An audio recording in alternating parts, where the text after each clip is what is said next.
Hello there, my very good friends. On today's wrestling news, an AEW talent is set to leave this July. WWE have filed some intriguing trademarks. There was a major title change on Raw.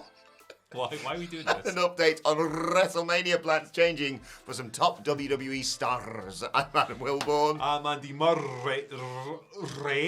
This is the news. Right, let's kick this thing off by talking about the AEW person who's leaving the company when their contract expires, Vicky Guerrero. She is on her way out of the promotion. This report is from Righteous Reg of Grapsody/Fightful.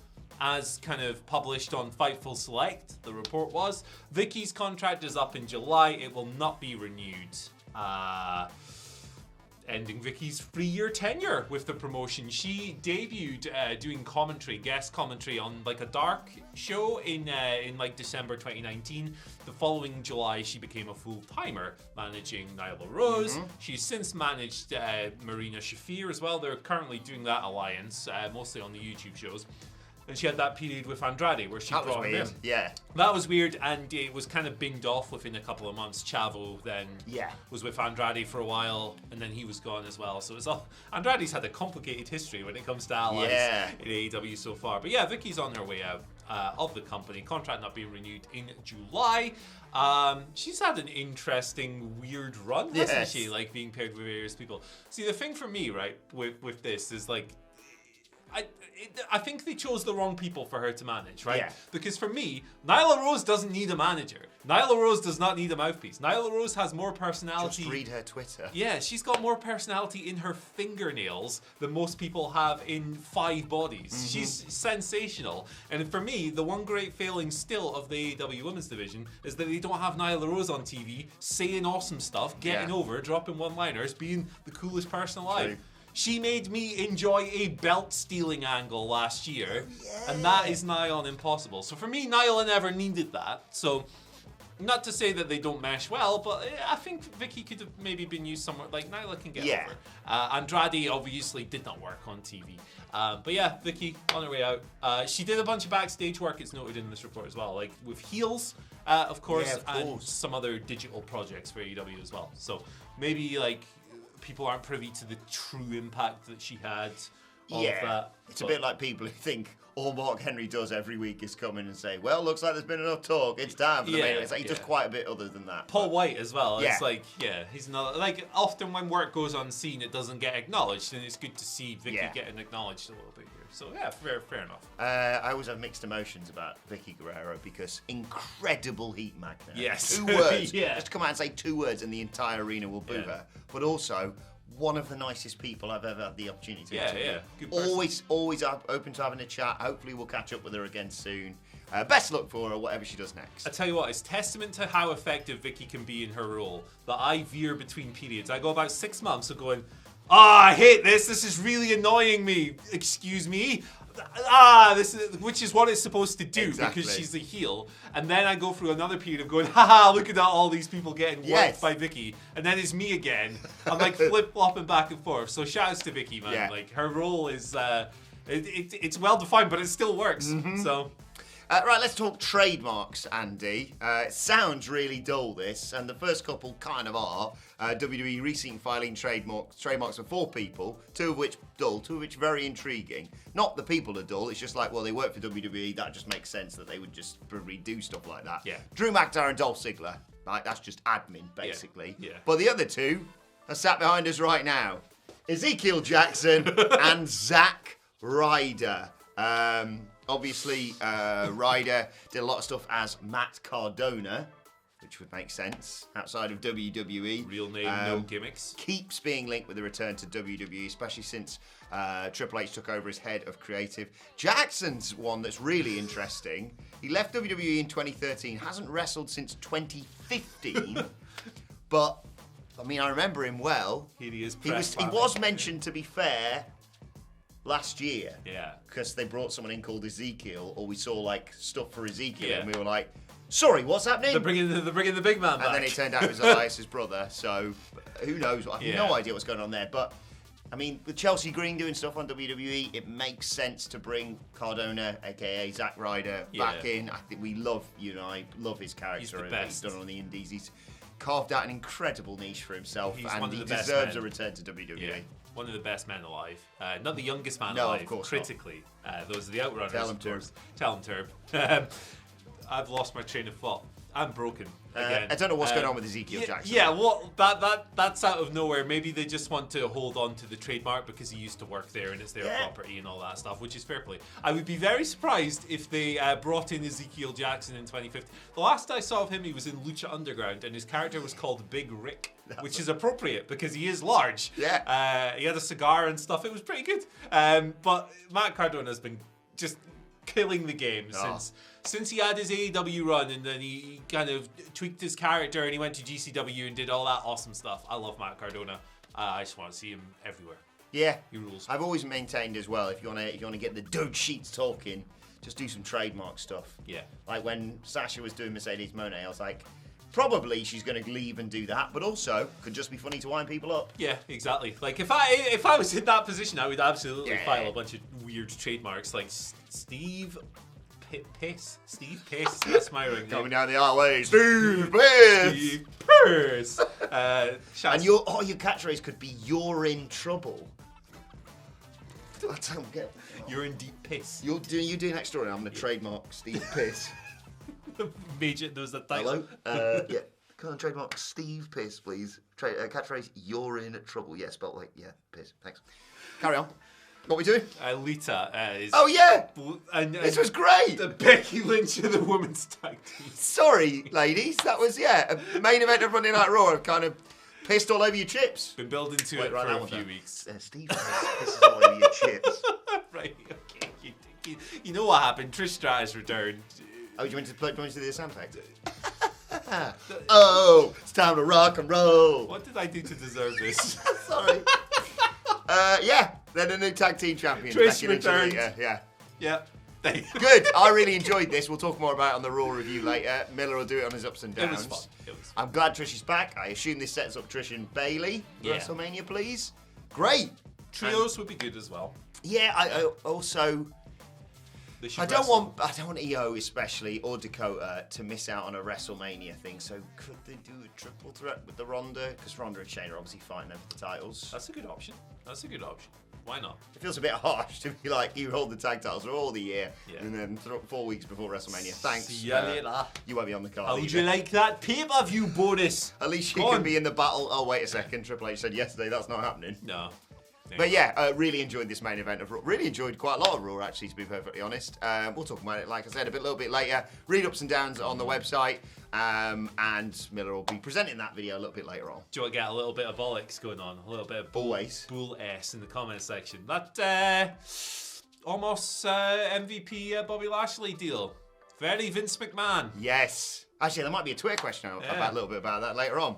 Just saying. But talking about WrestleMania plans, Andy, another collaboration between the brilliant Fightful Select and WrestlingNews.co has revealed some original plans that have changed. I was reading about this last night. I was fascinated because John Cena was not always going to face Austin Theory for the United States Championship. They're obviously going to set that up next week in Boston. It's going to be, according to my sources, a wicked pisser. It was going to be Cena Logan Paul at WrestleMania 39. But it's pivoted to that in December. I think this is the best option, genuinely, for all parties. I think having Logan Paul work Seth Rollins, see you Nick, bye-bye, bitch, is going to be an absolute banger, and Austin Theory will get more over beating Cena, or you can do the Cena thing again. Who knows? Yeah. Anything could happen. Also, regarding the women's matches, it was going to be Rhea Ripley versus Ronda Rousey, as many of us suspected. Rhea was going to win the Rumble, then challenge Ronda. Then plans changed. Rhea obviously subsequently challenged Charlotte Flair, who came in and took the title off Ronda. Now Ronda is fighting for the tag titles, presumably alongside Shayna Baszler, although that's not officially been announced yet. Yeah. I think Seth Rollins and Logan Paul, to me, is a more fun match than Cena and Logan Paul. And then you can do the Cena US title, lost, all of that stuff. On the women's side of things, they are really dropping the ball by not just doing Bianca versus Rhea. But obviously, we're now a million miles away from those now. And if they'd originally planned Rhea versus Ronda, I know this whole thing's just weird. You did the backstage tease of Bianca and Rhea a couple months ago, and everyone loved it. Everyone went nuts. It was a test in the water. Why didn't you just do it? Like, I know they're both faces or whatever. Well, like, Rhea's technically a heel, but she's received as a face by some of the crowd because she's awesome. And there's some crowd reaction stuff there. But a good booker would make that work. And Triple H is a good booker. So what's going on? I think it's a valid point, Andy. But Bianca and Asuka will be good. Yes. So. Just as long as they don't tag together as awkward running buddies against Carmella and Chelsea Green. Nothing against them. Chelsea Green rules in particular. But that didn't work for the other Mania. You almost broke it, actually, WWE. So just don't do that, please. Yeah. Let's move on to your Twitter questions. At WhatCulture WWE, of course, you want to get in touch with us. First question today comes from TrollMac20, who says, "Top of the morning, gentlemen." His words, not mine. Oh, okay. "I'm rooting for Cody at Mania, but what happens?" We haven't actually discussed this. What happens if Roman wins at Mania? Where do we go from there? Next WrestleMania, I would assume. WrestleMania 52. Roman Reigns has got grey hair. He's got no muscle definition. He's like an old man. Actually, that's only 13 years away. It's not too long. Good question. I mean, this is so like abstract because Cody's winning. He has to please God. I can't really think about it. I think that if Roman wins, you maybe do risk the whole, like, it's wild to say this because Roman is so good and he's so over. But I think 3 years in, if he's still beating all the baby faces you've lined up, maybe you're being risky with his overness there. Yeah, it was a different time when Sammartino was champ for years and years and years and years. Yeah. It wasn't this. Can you imagine that? Well, 6 years in. It's a different story as well. Like, Bruno was a folk hero, and all of that stuff. Roman's a heel. So, that's a risky game. I think you would sour a lot of people. Yes, I would bet the farm on this, especially because they've pulled it off, to be fair to them. We had a lot of concerns, but not dismissing Sammy whatsoever. They've clearly got another storyline with him and KO and the Usos and that going on. But the moment Cody comes out, they're like, "Shut up, Sammy, get out of the way, Cody's here." Like, he's hugely over. He's massively over. Going to be on SmackDown this week. His match against Chad Gable, 12 stars. Oh, probably. Perfect. Yeah, if it was in the Tokyo Dome, it'd be at least 20. Yes. Old McDonald, bet the farm, EIEI, no.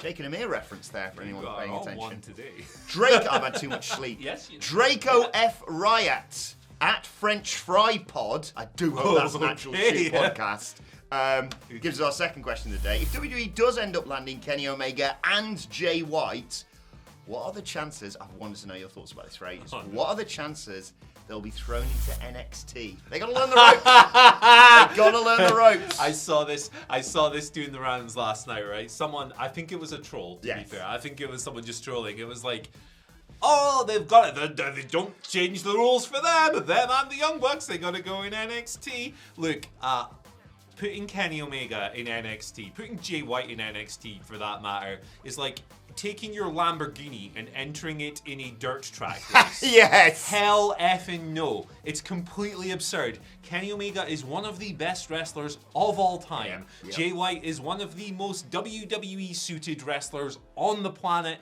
You put him in that main event scene immediately, he would do a great job. I'm not advocating doing that. I think you should bring him in upper mid kind of level while the audience gets to know him. But NXT is a completely absurd idea. That show is, nobody watches that show. Apart from it beats AEW Rampage, but that's not difficult. This is WWE we're talking about. You do not take people of that caliber and put them in your developmental system. It's nonsense. Don't even listen to what he's about to say to try and justify it. I'm not going to try and justify it whatsoever. Okay, I, for once, genuinely agree with you. It's nonsense.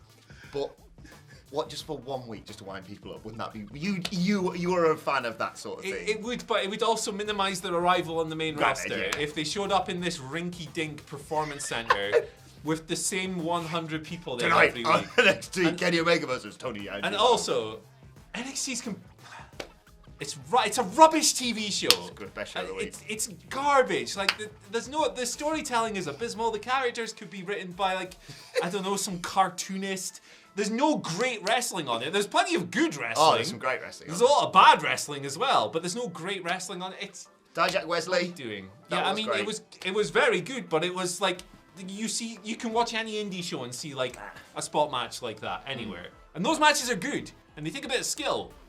But it's not Kenny Omega versus Will Ospreay, is it? Do not put Kenny Omega or Jay White in NXT. That would be garbage. I say do it for 1 week. I think it's the worst idea. It's not the worst idea of all time. There are worse ideas in wrestling at the moment, but actually, don't do it on NXT. Do a special one-off episode of NXT on a Wednesday night, and then do it. Imagine we got your EVP, pal. Yes.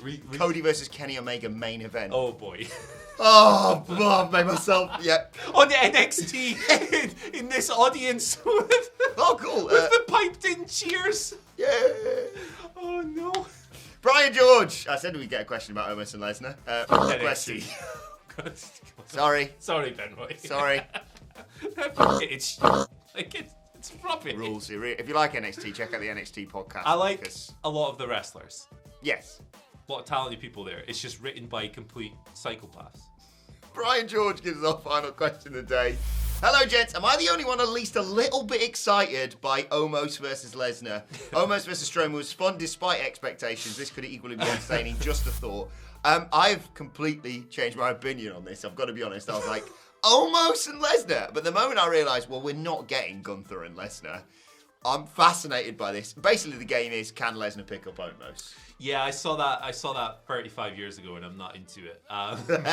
Me and Hamflet were speaking about this earlier. We respectfully disagree on it. I don't care. Like, it's not the kind of thing I enjoy. We did this decades ago, man. It's like, how are we upgrading this formula? Like, segments like last night did nothing to build excitement for it as well, because it was such a Vince-ass segment. Drink some white lightning. Yeah. I'm just not into it. Look, I think there's rules for giants. Like, you love a big lad. I love a giant. I love Satnam Singh, and I think there's lots of fun. Like, I loved AJ and Omos, for example. I liked that. That was a lot of fun. But I'm not into that. I'm really not into this. I would rather have one of the Brock Lesnar 5-minute finisher style matches. I like those. I would say right now it's just probably a bad time to be Shelton Benjamin or Cedric Alexander. Although of course they could do the law of Brock and Shelton. So maybe Shelton will be guest referee. Yeah. Well, that works. What's going on? Finally today, Cody Rhodes is a fraud. Oh. That's right, I'm calling it out. There's a fake tattoo. Is that what we're saying? Not fake, but it's he's a hypocrite, basically. Okay. Thank you to Squared Circle for winning this out in an old episode of presumably WWE magazine. I think it's a load of wrestlers basically talking about things that they hate. And Cody, do you know what Cody said he hated? Tattoos. There's just no point to them. It says Cody Kryptonite there. I think your neck would disagree there, sir. So he's obviously. How small was that tattoo meant to be? Because I saw that thing where he was like, oh, that was bigger than expected. When someone's drawing like there, do you not go, what are you doing up there, pal? Yeah, why is this in my brain? I love it. I love that Cody has a silly tattoo. I love that he's just a silly man. I love him. It's why he is who he is. He's very chaotic. I love him. It's great. Question. Not going to say, because you and I think they're agreed, we probably never get tattoos. Bears. But we go out for your stag do. You wake up the next morning. What else comes with bears? Beats. And? Battlestar Galactica. Thank you. But you wake up the next morning and there is a tattoo of a wrestler on your neck. So you've just got, I've blacked out and I don't know what happened. Who would you rather it was? The Flippin' Fiend or Tugboat? Tugboat. Or one on each side like an angel and a devil? 2 tugboats. Tugboat. Actually, tugboat. Tugboat here, Typhoon here, Shockmaster here. Boom. Shouts to Uncle Fred. He's a legend. Yes. Show respect. People think I'm joking when I love Tugboat. Tugboat rules. Go watch some of his promos. There's so many promos from Tugboat back in the day on YouTube. He thinks he's a boat. It's amazing. He'd fit in NXT. Yeah, he would. And he'd actually make it worth watching. Welcome the human boat. Tugboat. They've got dumber characters than an actual boat in NXT at the moment. So no lies detected. My favorite thing is when you guys like go, the golf stuff's unrealistic, blah blah blah. The Alistair House of Black, all this stuff, blah blah blah, and then you're like, but Tony D'Angelo, idiots. You are all idiots. No bad words on Tony D on this news. Put that away. Oh, it's like rock paper scissors. Eel knife dog. Larry. Microphone? No. You'll beats microphone. Microphone beats me. That's how it goes. Right, let us know. I don't even know what news stories What we talked time about. is it? But What is going on? If you want to talk about it in the comment sections there, and you can also talk about it with us on Twitter. Like, share, subscribe to WhatCulture Wrestling, wherever you get your podcasts from. For daily wrestling podcasts, we're going to review Raw and look ahead to the show formerly known as NXT 2.0. A little bit later on today. Thoughts, Twitter questions, all that good stuff on Twitter at WhatCulture WWE. Watch there, follow both of us. Follow Andy Murray at Andy H. Murray. The H stands for Hoop 32 Crimson Hoop. That sounds painful, brother. Follow me on Twitter at Adam Wilborn. Follow us all at WhatCulture WWE. But now my thanks to Andy Murray. Thank you for joining us, and we will see you soon.